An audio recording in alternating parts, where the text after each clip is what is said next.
হরে কৃষ্ণ ভক্তগণ, আজ বলবো পাণ্ডবা নির্জলা একাদশী বা ভীমসেন একাদশীর ব্রত মাহাত্ম্য কথা।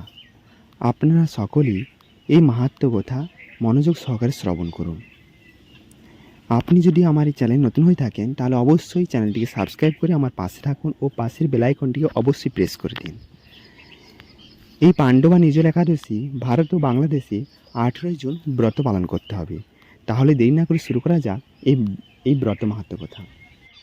জ্যৈষ্ঠ শুক্লপক্ষের এই নির্জলা একাদশী ব্রত সম্পর্কে ব্রহ্মবৈবর্ত পুরাণে শ্রী ভীমসেন ব্যাস সংবাদে বর্ণিত হয়েছে। মহারাজ যুধিষ্ঠির বললেন, হে জনার্দন, আমি অপর একাদশীর সমস্ত মাহাত্ম্য শ্রবণ করলাম। এখন জ্যৈষ্ঠ শুক্লপক্ষের একাদশীর নাম ও মাহাত্ম্য কৃপাপূর্বক আমার কাছে বর্ণনা করুন। শ্রীকৃষ্ণ বললেন, এই একাদশীর কথা মহর্ষি ব্যাসদেব বর্ণনা করবেন, কেননা তিনি সর্বশাস্ত্রের অর্থ ও তত্ত্ব পূর্ণরূপে জানেন। রাজা যুধিষ্ঠির ব্যাসদেবকে বললেন, হে মহর্ষি দ্বৈপায়ন, আমি মানুষের লৌকিক ধর্ম এবং জ্ঞানকাণ্ডের বিষয়ে অনেক শ্রবণ করেছি। আপনি যথাযথভাবে ভক্তি বিষয় নিয়ে কিছু ধর্মকথা এখন আমায় বর্ণনা করুন। শ্রী ব্যাসদেব বললেন, হে মহারাজ, তুমি যেসব ধর্মকথা শুনেছ, এই কলিযুগের মানুষের পক্ষে সে সমস্ত পালন করা অত্যন্ত কঠিন, যা সুখে সামান্য খরচে অল্প কষ্টে সম্পাদন করা যায় অথচ মহাফল প্রদান করে, এবং সমস্ত শাস্ত্রের সারস্বরূপ সেই ধর্মই কলিযুগে মানুষের পক্ষে করা শ্রেয়। সেই ধর্মকথায় এখন আপনার কাছে বলছি। উভয় পক্ষের একাদশী দিনে ভোজন না করে উপবাস ব্রত করবে। দ্বাদশী দিনে স্নান করে শুচি শুদ্ধ হয়ে নিত্যকৃত্য সমাপনের পর শ্রীকৃষ্ণের অর্চন করবে। এরপর ব্রাহ্মণদেরকে প্রসাদ ভোজন করাবে। অশৌচাদিতেও এই ব্রত কখনো ত্যাগ করবে না। যে সকল ব্যক্তি স্বর্গে যেতে চায় তাদের সারা জীবন এই ব্রত পালন করা উচিত। পাপকর্মে রত ও ধর্মহীন ব্যক্তিরাও যদি এই একাদশী দিনে ভোজন না করে তবে তারা যমযাতনা থেকে রক্ষা পায়। শ্রী ব্যাসদেবের এসব কথা শুনে গদাধর ভীমসেন অশ্বত্থ পাতার মতো কাঁপতে কাঁপতে বলতে লাগলেন, হে মহাবুদ্ধি পিতামহ, মাতা কুন্তী, দ্রৌপদী, ভ্রাতা যুধিষ্ঠির, অর্জুন, নকুল ও সহদেব, এরা কেউই একাদশীর দিনে ভোজন করে না।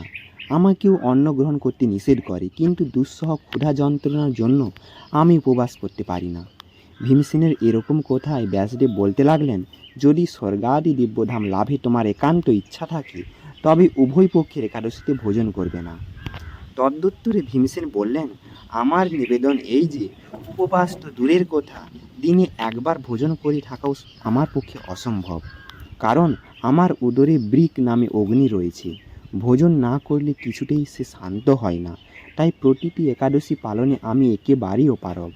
হে মহর্ষি, বছরে একটি মাত্র একাদশী পালন করি যাতে আমি দিব্যধাম লাভ করতে পারি, এরকম কোন একাদশীর কথা আমাকে নিশ্চয় করে বলুন।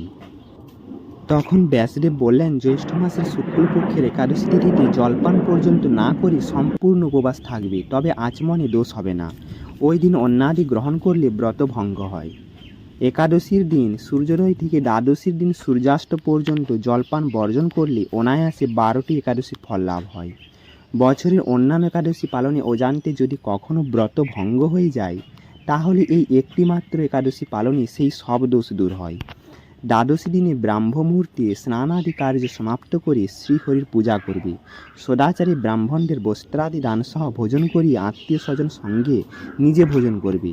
এরূপ একাদশী ব্রত পালনে যে প্রকার পুণ্য সঞ্চিত হয় এখন তা শ্রবণ করো। সারা বছরের সমস্ত একাদশীর ফলে এই একটি মাত্র ব্রত উপবাসে লাভ করা যায়।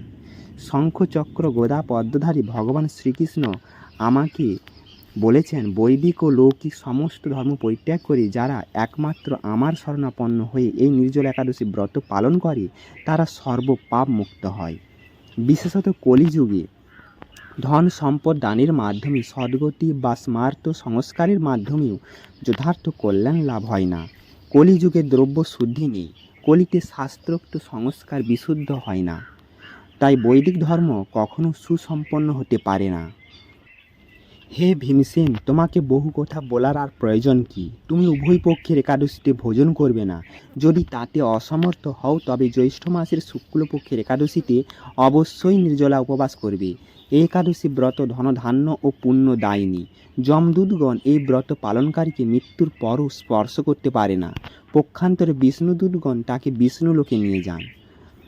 শ্রী ভীমসেন ওই দিন থেকে নির্জলা একাদশী পালন করতে থাকায় এই একাদশী পাণ্ডবা নির্জলা বা ভীমসেন একাদশী নামে প্রসিদ্ধ হয়েছে।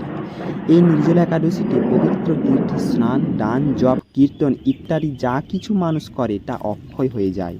যে ব্যক্তি ভক্তি সহকারে এই একাদশী মাহাত্ম্য পাঠ বা শ্রবণ করেন তিনি বৈকুণ্ঠ ধাম প্রাপ্ত হন। ইতি পাণ্ডবা নির্জলা একাদশী ব্রত মাহাত্ম্য কথা সমাপ্ত। ভিডিওটিকে শেষ পর্যন্ত দেখার জন্য অনেক অনেক ধন্যবাদ। আপনারা ভালো থাকুন, সুস্থ থাকুন। হরে কৃষ্ণ, রাধা রাধা।